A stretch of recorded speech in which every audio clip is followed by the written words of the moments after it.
Hello aspirants, I welcome you all at our online platform. तो आज की class में देखिए हम लोग क्या कर रहे हैं, एमसीक्यू कर रहे हैं मनी पे। जो टॉपिक अभी हमने किया है उसे किस रिलेटेड किस तरीके के क्वेश्चन पूछे जाते हैं अलग अलग एग्जामिनेशन के अंदर, वो प्रैक्टिस हम करते हैं। इसमें डिजिटल बैंकिंग को भी मैंने इंक्लूड किया है, यानी डिजिटल मनी जो हमने पढ़ा है, जैसे यूपीआई, भीम, इन सब से कैसे कैसे क्वेश्चंस निकलते हैं उनको भी हम डिस्कस कर रहे हैं। तो सबसे पहला क्वेश्चन आपका बार्टर सिस्टम पे है। क्वेश्चन क्या कहता है, from among the following which are correct feature of barter system. Barter system का करेक्ट फीचर आपको छांटना है। ये एक्सपेंसिव है और टाइम कंज्यूमिंग है क्या? बिल्कुल भी नहीं, टाइम कंज्यूमिंग तो नहीं है। It makes exchange of things easier. It is a trade in which goods are exchange without the use of money. It is a trade in which goods are exchange with the use of money. कहीं पैसे का use होता है क्या? नहीं होता। It makes exchange of things easier. ये जरूरी नहीं है ना कि आसानी से आपको सामने वाला इंसान, हमने एक शब्द पढ़ा था डबल बॉन्ड्स ऑफ कोइंसिडेंस। क्या पढ़ा था? Double bonds of coincidence. तो इसके कारण क्या होता है, हमको आसानी से सामने वाली पार्टी मिलती नहीं है जो हमारे सामान को ले लेगी। इसलिए इसलिए ये एक्सचेंज को इजी नहीं बनाता। तो सेकंड, थर्ड और फोर्थ सभी गलत है। पहला ऑप्शन बिल्कुल सही है। It is a trade in which goods are exchanged without the use of money, जिसमें हम सामान को बदलते हैं मनी का यूज किए बिना।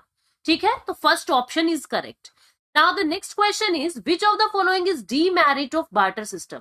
बार्टर सिस्टम की डीमेरिट यानी कि उसकी खूबी जो नहीं है, जो डीमेरिट है, जो उसका नुकसान है। डिवीजन ऑफ गुड्स नहीं, ऐसा तो कुछ नहीं है। Common unit of measurement, problem of storage, storage की जो प्रॉब्लम है वो बार्टर सिस्टम के अंदर नहीं है, डीमेरिट है मतलब उसकी।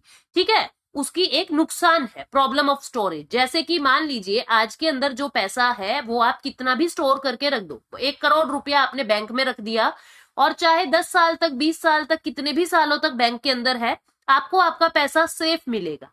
लेकिन अगर आपके पास मान लीजिए 1 kg टमाटर है, टोमेटो है, आप कितने समय तक उसको स्टोर करके रखोगे? तो दिक्कत है ना बार्टर सिस्टम की, ये डीमेरिट है उसकी। तो आंसर क्या आ जाएगा? Problem of storage. ठीक है, नेक्स्ट चलते हैं हम। अगला क्वेश्चन है the exchange of goods for good. Goods के बदले गुड्स के बदलने को क्या कहते हैं? Banker of option, bills of exchange, barter या करेंसी। तो एक सामान के बदले दूसरे सामान, कौन सा सिस्टम कहलाता है? Barter system. तो इस तरीके से बार्टर सिस्टम पे क्वेश्चंस पूछे जा सकते हैं। अब हम चलते हैं अगले क्वेश्चन की तरफ। ये कहता है कि विच of the following is not a basic economic problem. जो इकोनॉमिक प्रॉब्लम नहीं है, not a basic economic problem. अब देखो क्या होता है, पूरी दुनिया के अंदर, ना केवल भारत में, पूरी दुनिया के अंदर 3 सेंट्रल प्रॉब्लम होती है। 3 सेंट्रल प्रॉब्लम होती है। कौन कौन सी सेंट्रल प्रॉब्लम होती है? व्हाट टू प्रोड्यूस, कि प्रोड्यूस क्या करें, जनता क्या चाहती है, किस तरीके की चीजें हमको चाहिए। ठीक है, हम मशीन को प्रोड्यूस करें या मशीन से बनाने वाले सामान को प्रोड्यूस करें, हम किस चीज को प्रोड्यूस करें। ठीक है, यानी हम कैपिटल गुड्स प्रोड्यूस करें या कंज्यूमर गुड्स प्रोड्यूस करें, किस तरीके के गुड्स को हम प्रोड्यूस करें, ये सबसे बड़ी समस्या। फिर हाउ टू प्रोड्यूस, हम प्रोड्यूस कैसे करें। हमको मशीनों से काम करना चाहिए, मैकेनिकल वे में काम करना चाहिए या लेबर इंटेंसिव काम करना चाहिए। भाई लोगों से काम करवाएं या मशीनों से काम करवाएं। फिर फॉर हुम टू प्रोड्यूस, किसके लिए प्रोड्यूस करें। सरकार के लिए करें, फिर वो आपको फ्री देगी, या फ्री मार्केट के लिए डायरेक्ट लोगों के लिए प्रोड्यूस करें। ये 3 प्रॉब्लम है central problem. What to produce, how to produce, for whom to produce. ये कोई समस्या नहीं है कि व्हेन टू प्रोड्यूस। तो आंसर क्या आ जाएगा? सी, क्योंकि उसने यही पूछा है which of the following is not a basic economic problem, जो बेसिक इकोनॉमिक प्रॉब्लम नहीं है। तो क्या नहीं है? व्हेन टू प्रोड्यूस नहीं है। नेक्स्ट क्वेश्चन कहता है which digital payment system in India is primarily used for high value and time critical transaction। क्या कहता है ये? बहुत हाई वैल्यू की ट्रांजेक्शन आप किस में करते हो। अब मैंने आपको 3 तरीके से बताया था, आईएमपीएस बताया था, आरटीजीएस बताया था और नेफ्ट बताया था, 3 बताए थे। आईएमपीएस में स्मॉल अमाउंट्स आपकी ट्रांसफर होती है, लगभग 2 लाख तक की। ठीक है, नेफ्ट के अंदर लगभग 10 लाख रुपए आप इधर से उधर कर सकते हैं। लेकिन आरटीजीएस के अंदर 2 लाख से लेके 2000 करोड़ रुपए तक कितना भी पैसा आप इधर से उधर कर सकते हो।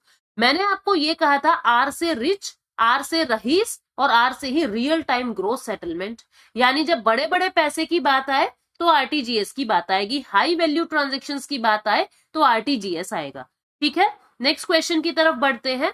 What is a QR code used for in digital transaction system? QR code किस चीज के लिए यूज होता है? ताकि हमको बिना किसी दिक्कत के हैसल फ्री और टाइमली मैनर में बहुत जल्दी हम ट्रांजेक्शन कर दें।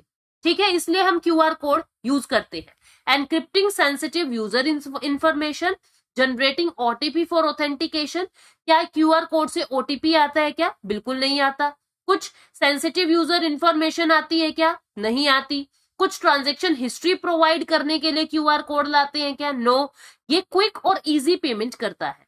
ठीक है, क्विक और इजी पेमेंट करता है, तो ऑप्शन क्या आएगा? 3। उसके बाद नेक्स्ट क्वेश्चन है, what is the purpose of OTP? One time password का क्यों यूज करते हैं हम? क्यों करते हैं?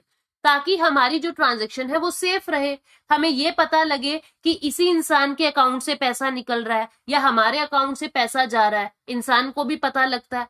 ओटीपी तभी आता है ना। अब कभी कभी आप देखोगे आपने कुछ किया ही नहीं होता और फोन पे ओटीपी आता है, तो आपका दिमाग भी जाता है ना कि ये ओटीपी क्यों आया है। तो ऐसे ही ये पूछ रहा है कि what is the purpose of OTP? One time password का पर्पज क्या है, क्यों करते हैं? ताकि यूजर की आइडेंटिटी हम वेरीफाई कर सके कि हाँ यही यूजर है, और यूजर को ये पता होता है हाँ जी मेरे अकाउंट से पैसे जाएंगे। तो to authorise and verify the users identity. ठीक है, ये कोई यूनिक आइडेंटिफिकेशन नंबर आपको नहीं देता, ये कोई इनिशिएट नहीं करता फंड ट्रांसफर, क्योंकि ओटीपी तो लास्ट स्टेप है। क्यूआर कोड जनरेट नहीं होता ओटीपी से, तो ये वेरीफाई करता है यूजर की आइडेंटिटी को। ऑप्शन क्या आ जाएगा? सेकेंड। नेक्स्ट क्वेश्चन क्या है, which of the following is a benefit of using digital wallets? Digital wallets को यूज करने के बेनिफिट्स क्या होते हैं? Increased risk of fraud, limited acceptance by merchants, convenient and secure payment option and higher transaction fee. अब वो देखो, वो बेनिफिट पूछ रहा है। अब बेनिफिट पूछ रहा है तो फ्रॉड का रिस्क इंक्रीज हो रहा है, ये कोई बेनिफिट थोड़ा ना, कॉमन सेंस लगाओ, गलत हो गया। लिमिटेड एक्सेप्टेंस थोड़ा ना होगा मर्चेंट से, ठीक है, मर्चेंट से लिमिटेड। अब डिजिटल वॉलेट में आप कितना ही पैसा डाल दो, कोई लिमिट ही नहीं है, तो ये भी गलत हो गया। हाँ, कन्वीनियंट और secure payment option digital wallet होता है। ठीक है, कन्वीनियंस से और सिक्योर तरीके से पैसा, गूगल पे है, भीम है, और आपका ये जैसे फोन पे है। ठीक है, ये सब क्या है? कन्वीनियंट भी है और सिक्योर्ड भी है। तो आंसर क्या आएगा? थर्ड। डिजिटल वॉलेट में कोई फीस ज्यादा नहीं लगती कि 10,000 रुपए भेजने तो 5,000 रुपए आपको अलग से देने पड़ेंगे, कोई हाई ट्रांजेक्शन फीस नहीं होता, तो ऑप्शन सी इसका आ जाएगा। नेक्स्ट क्वेश्चन क्या कहता है कि जो भीम ऐप है, भीम का पूरा नाम क्या है? Bharat interface for money. Bharat interface for money, ये नरेंद्र मोदी जी ने किस दिन लॉन्च किया था? ये नरेंद्र मोदी जी ने किस दिन लॉन्च किया था, और इसके दिन पर डे आप 1 लाख रुपए जो है वो इधर से उधर भेज सकते हो। तो भारत इंटरफेस फॉर मनी जो है 30 दिसंबर 2016 को लॉन्च हुआ था, 30 दिसंबर 2016 को। इसके बाद ये पूछता है कि how many digits are there in mobile money identifier, MMID में कितने डिजिट्स होते हैं? अब MMID क्या होता है? जब आप मोबाइल के माध्यम से ट्रांजेक्शन करते हो पैसे का, मोबाइल के माध्यम से ट्रांजेक्शन करते हो पैसे का, तो आपको एक MMID नंबर मिलता है, तो वो MMID नंबर आपके 7 डिजिट्स का होता है। तो आंसर क्या आएगा? 7। नेक्स्ट क्वेश्चन कहता है कि dash is an alpha numeric code that uniquely identifies a bank branch participating in the NEFT system. किसके माध्यम से आपको ये पता लगता है कि कौन से बैंक की ब्रांच से नेफ्ट का पैसा इधर से उधर जाना है? अब देखो, जैसे मैं बात करती हूं मान लीजिए राजस्थान की, अब राजस्थान के अंदर मैंने बात की जयपुर की, जयपुर के अंदर भी छोटा सा कोई सिटी होगा, ठीक है, कोई भी छोटा, जैसे मान लीजिए मैंने रामनगर मान लिया, उस रामनगर के ब्रांच के अंदर HDFC की ब्रांच में आपका मान लीजिए बैंक का अकाउंट आपने ओपन करवाया था, ठीक है। अब ऐसे ही जयपुर के अंदर दूसरी जगह भी तो HDFC है, कहीं और भी तो HDFC है, बहुत सारे HDFC है, तो हम कौन से बैंक अकाउंट की बात कर रहे हैं, कौन से ब्रांच की बात कर रहे हैं, ये किससे पता लगता है? IFSC कोड से। ठीक है, किससे पता लगता है? IFSC कोड से। ठीक है, तो आंसर क्या आएगा? IFSC। इसके बाद नेक्स्ट क्वेश्चन कहता है NEFT operates in how many batches in a day. कितने कितने समय के अंतराल में नेफ्ट जो है वो काम करता है, कितने कितने समय पे। जैसे आपने 8 बजे पैसे भेजे हैं तो नेक्स्ट बंदे के पास 8:30 बजे पैसा पहुंच जाएगा। तो आधे आधे घंटे के बेसिस में, आधे आधे घंटे के अंतराल में नेफ्ट का पैसा इधर से उधर जाता है। आंसर क्या आएगा? Half hourly basis. नेक्स्ट चलते हैं next question. With respect to Indian banking transaction what does NEFT stands for. NEFT की फुल फॉर्म क्या है? नेफ्ट की फुल फॉर्म है नेशनल इलेक्ट्रॉनिक फंड ट्रांसफर। तो national exchange no, national electronic financial transfer no, net electronic no, national electronic fund transfer. Answer will be 4। Next चलते हैं next question पे। ये पूछता है which of the following are included in digital payment system. इनमें से क्या digital payment system में इंक्लूड होगा? आरटीजीएस, डिमांड ड्राफ्ट, नेफ्ट या चेक। अब देखो डिजिटली पे कर रहे हैं यानी आरटीजीएस किया आपने, ठीक है, या आप क्या करें, डिमांड ड्राफ्ट कोई डिजिटल पेमेंट नहीं है, नेफ्ट एक डिजिटल पेमेंट है, ठीक है, मोबाइल के माध्यम से हो जाता है, चेक भी कोई डिजिटल पेमेंट नहीं है, फिजिकली आपको बैंक में जाना पड़ेगा, डीडी के लिए भी आपको बैंक में जाना पड़ेगा। तो आंसर क्या आ जाएगा? ए एंड सी, ठीक है। आरटीजीएस और नेफ्ट दोनों ही डिजिटल पेमेंट सिस्टम है। नेक्स्ट क्वेश्चन कहता है which one of the following links all the ATMs in India. इनमें से कौन जो है वो जितने भी एटीएम्स हैं भारत के उनको कनेक्ट करता है। क्या मतलब? भाई आपका जो अकाउंट है वो है हिसार के अंदर, हरियाणा की एक सिटी है हिसार, ठीक है। अब क्या हो रहा है कि आप खड़े हैं जयपुर राजस्थान के अंदर, आप वहां पे अपना किला विला देख रहे हैं, आपको पैसे की जरूरत है, तो आप जयपुर के एटीएम अकाउंट से भी निकाल सकते हैं पैसा। तो ये पूरा एटीएम ऑल ओवर इंडिया का ये इंटरकनेक्ट कैसे हुआ है, किसने किया है? ये करने का काम किया है national payment corporation of India ने, यानी एनपीसीआई ने। एनपीसीआई का एक सिस्टम है नेशनल फाइनेंशियल स्विच, पूरा नाम लिख देती हूं मैं, नेशनल फाइनेंशियल स्विच। इसके माध्यम से पैसा जो है वो इधर से उधर किया जाता है, यानी कि सारे एटीएम्स को लिंक किया जाता है, नेटवर्किंग की जाती है सारे एटीएम्स की। तो national payment corporation of India यानी ऑप्शन नंबर सी जो है वो इसका आंसर आ जाएगा। नेक्स्ट क्वेश्चन क्या कहता है which of the following is a broad money. Broad money, ठीक है, मैंने आपको बताया था M1 और M2 is a narrow money, इन दोनों को नैरो मनी कहते हैं, ठीक है। M3 एंड M4 को हम ब्रॉड मनी कहते हैं। कहीं कहीं आपको देखने को मिलेगा M1 को नैरो कहा जा रहा है और M2 M3 को ब्रॉड कहा जा रहा है, ठीक है, लेकिन जो हमारी एनसीईआरटी है वो M1 और M2 को नैरो कहती है, M3 M4 को ब्रॉड कहती है। नैरो का मतलब क्या होता है? ऐसा पैसा जो बहुत जल्दी से आप यूज कर सको, जैसे आपकी जेब में पड़ा हुआ पैसा।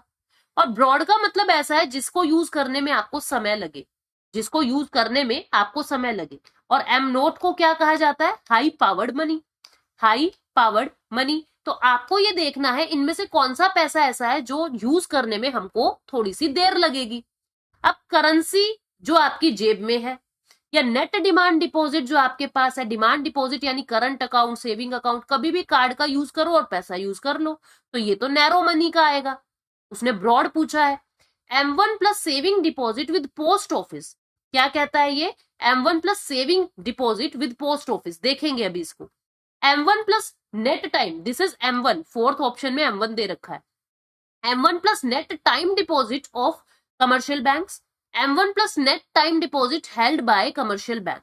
तो अब आप एक बात को समझना, जो आपका ब्रॉड मनी होगा वो सेविंग डिपॉजिट तो होगा नहीं, सेविंग डिपॉजिट तो आप कभी भी निकाल लो पैसा, लेकिन टाइम डिपॉजिट होगा यानी कि एफडी, जिसको टूटने में समय लगता है। तो ब्रॉड मनी में एफडी तो पक्का आएगा, तो थर्ड और फोर्थ तो आएंगे नहीं। अब देखना है हमको net demand deposit held by commercial bank या net time deposit of commercial bank. Of commercial bank का है कि कमर्शियल बैंक ने जो आरबीआई में अपने डिपॉजिट करवा रखे हैं उसकी बात तो नहीं हो रही, जो हमने अपना पैसा कमर्शियल बैंक में करवा रखा है फिक्स डिपॉजिट के नाम का, वो इसके अंदर इंक्लूड होगा। तो ऑप्शन नंबर ए जो है वो इसके अंदर आ जाएगा। तो ये आपको मैंने कुछ आइडियाज दिए हैं कि मनी से क्वेश्चंस किस तरीके के निकलते हैं। अभी हम टॉपिक वाइज एमसीक्यू कर रहे हैं, बाद में बल्क में पूरे पीछे 5 साल के टीसीएस ने जो एग्जाम्स में आपसे पूछे हैं पीवाईक्यू उनको करेंगे, उनमें देखना फिर मनी से किस किस रिलेटेड से क्वेश्चन आए हुए हैं। ये आपको मैंने तैयारी के दौरान किस किस बातों पे आपको ध्यान देना है, किस तरीके से पढ़ना है, किस तरीके के क्वेश्चंस बन सकते हैं, उनका आइडिया दिया। ठीक है, so thank you so much.